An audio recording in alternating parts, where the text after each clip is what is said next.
program of the newlywed couple, Mr. and Mrs. Kenneth Kindiagan. I will be your host today. June 17 to 2026, this is your former DJ at 97.3 FM, Radyo Kailian. Your amazing host for all seasons of Region 1 and one of the nominees for Top 10. Best wedding host of the Philippines, I am Amazing Albert. Palapakan naman po. Alright, na yung bago malim, kada kayo po. Dito'y Vegan City Locusur, again and again. I-welcome kayo amin na po. Dito'y kasaran ni Kenneth and Josephine, Mr. and Mrs. Kindiagan.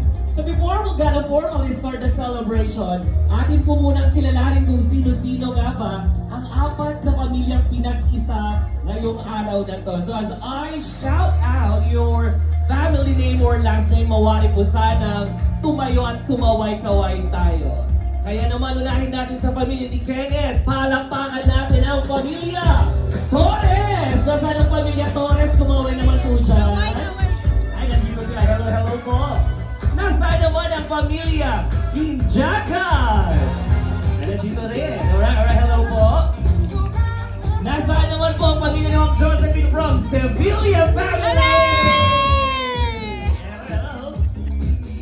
Nasa 61 sila.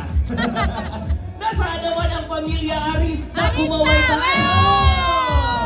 Hello, hello. Kaya naman, palakpakan tayo malapot yung pat nga pamilya nga pinagmay sa tanong. Palakpakan tayo isuda. Okay, eto na. Why did I acknowledge these four families?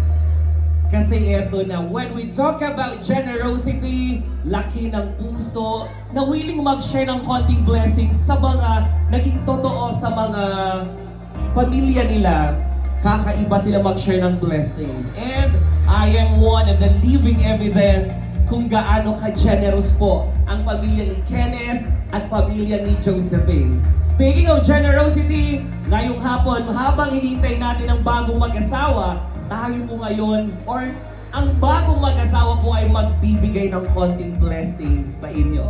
So sino apo di kaya't na dito'y iti at pang kape, weno pang gasolina na gagawin worth 2,000 pesos. Yay! Lahat! Lahat! Ano kayo 2,000? Bakit Okay, on our first game, pwede po kayong mag-uwi ng 2,000 pesos. Ito na first game ha, first game.